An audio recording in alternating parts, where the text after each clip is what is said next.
This is just like a terrible time we're living in and through. Who knows the reasons why, let's say, but it seems to be consistent that people are angry. People are suffering, specifically in the United States of America. The economy is not amazing. Inflation is also, even though it has come down, it still doesn't mean anything when people are still not making enough money to basically feed their family, guys. All right, people are suffering in the United States of America. I would like to know the root causes of this absolute disgusting event that happened here, but I'm sure we're about to find out. But let's do it, guys. I read the title and I'm just absolutely pissed off by the title immediately. This is a suggestion via channel member. Let's check it out. Thanks for watching Fox 2 News at 10. We begin with breaking news out of Traverse City, where a suspect is in custody after a mass stabbing at a Walmart. Yeah, police say at least 11 people have been hurt in what must have been such a chaotic scene. Let's go now to all of the details that we know so far. It happened earlier this afternoon. See where this Officials is. say 6 of the victims are in critical condition. Traverse City. 5 are serious right now. The suspect is a 42-year-old man acting alone right now. Investigators aren't releasing the ages of the victims. Michigan. The motive is also not known here. Now, people in the Walmart helped deputies arrest this man. We're going to have much more coming up later in our newscast. Derek, we're going to have more on that breaking situation out of Traverse City. I understand we have a expert of sorts on the phone, former Assistant Detroit Police Chief Steve Dolan. Yeah, Steve, we want to talk to you now about what's going on here. I know, obviously, you're not up there in Traverse City, but you have worked a number of cases, especially when we have multiple people hurt. Explain to us how you believe deputies probably worked with the people there to get the suspect in custody. I think it's amazing. I don't know if they got him inside the store or outside the store. You did say that they helped get the individual in custody, and they haven't released whether it was employees or customers. Was it targeted?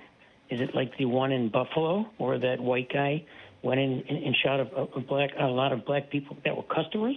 So is it race related? Is there a large Hispanic population up there? What was his motive? Okay, guys, listen. Does the motive even matter? All right. Obviously, if you see that he's working alone, then the motive really doesn't matter too much. The fact is that he did this here.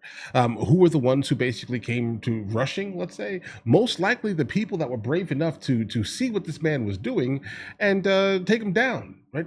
Commend these people. It doesn't matter who they are, right? Just commend them immediately. And I definitely think that the least important thing right now is to realize what happened. But obviously, we'll end up finding out, hopefully, what exactly happened. But it sounds like this man was at the end of his ropes and he did something stupid. All right. And he wanted to basically go out in a blaze for some reason, bro, because his life is ruined completely, as it should. All right. But let's continue. So you're going to get him in custody, get the weapon. You're going to get a search warrant for his house. And for his house, get any computers or whatever he's got, check social media, talk to the neighbors, Mandatory. try to find a reason, a motive for this, and then you got to talk to all the customers. Well, see, is everyone disgruntled living? Customer. There are so many variables, and again, right now it's just a critical assault. Didn't you say 6 are very, very critical? That's right. 6 are critical. So, okay. So right now it's an assault with an intent. It looks like to commit murder, but it could lead to bigger things. Oh, you're going to pull the video as well, right? There's so many things that have to go on. And Traverse City is a small town. So state police and county sheriffs, you're going to have to come up with a task force and incident command structure. There's so much involved. Steve, take us through when first responders are just arriving on the scene with so much limited knowledge. And a place like Walmart, what is the first thing that they have to do when they arrive? You have to go in. Assess Immediately. And we learned this after Columbine at the school shooting. Right. You have to go in and stop the threat. That's your main focus. And you can't wait for backup. You just got to go in. And you'll get to the people that are injured after you stop the threat. And once the threat is contained, then it's safe for EMS or whoever to come in, start tending to the wounded. But your immediate response is, whether you're by yourself or not, you got to go in there and eliminate the threat. And they didn't shoot him, so we don't know if he threw his hands up or, the people were just fighting with him, how they cuffed him, whatever. But that's your immediate threat. Go in there, and once you've got him in custody, then you tend to the wounded. Steve, yeah, guys, listen, I'm in the camp of basically saying that I back the whole concept of like a good guy with a gun, because like one of these instances is like, bro, how did this go on for so long, right? Like I can't imagine this being something that happens at the same rate, let's say in the state of Georgia, right, where I reside half the year.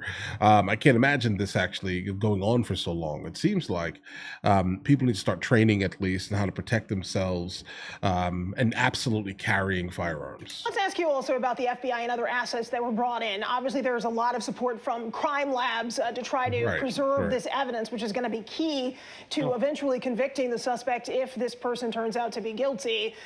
If he turns out to be guilty. What do you mean by that exactly? Like, listen, I understand the whole concept of innocent until proven guilty. I wish it worked socially. It doesn't, though, right? But this person here specifically, if he was the one that was captured, if he's the one that's going to videotape, I'm sorry to tell you right now. I mean, can we stop saying allegedly? It doesn't matter anymore.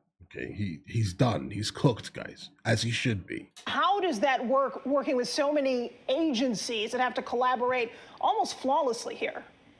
Well, if you're bringing the FBI in, it sounds like it may be a hate crime. Okay. It's federal. A mass stabbing is just going to be a mass stabbing, which would, under the state rules. But if the FBI is up there, that's good. I mean, you need all hands on deck. Again, Traverse City is not a big town, and this is the peak of the summer. You want to see, God forbid, that there's not another person involved. So that's why you want to get to the house and get to the social media, all the computers and stuff to see it. Was he a lone wolf, or is this a bigger thing, and this is just the beginning? And that may be why the FBI has been called in, because there's so much anger in this world nowadays. Oh, yeah. Now, you want to make sure this is an isolated incident, but until you know it. And the other thing is, for what it's worth, and people don't think of this as a rule, he may have booby-trapped the house he's from, or apartment or whatever. So then you got to be careful. You got to get a bomb squad. There's so many intangibles that you're going through this incident command system. You got state, federal, local, everyone working together. Just because he's in custody, this is just the beginning of a long investigation. Yeah, all right. Certainly the yeah, that definitely feels like a reach, though, guys. beginning of a very long investigation indeed, and we'll be following it here, of course, on. Yeah, guys, because we definitely. Like, this is not the first time like one of these absolutely terrible events have happened, guys, and every time they go to these people's houses, there's literally nothing there. They generally tend to be lone wolves. They generally tend to kind of be obsessed with I don't know, some random Reddit thread.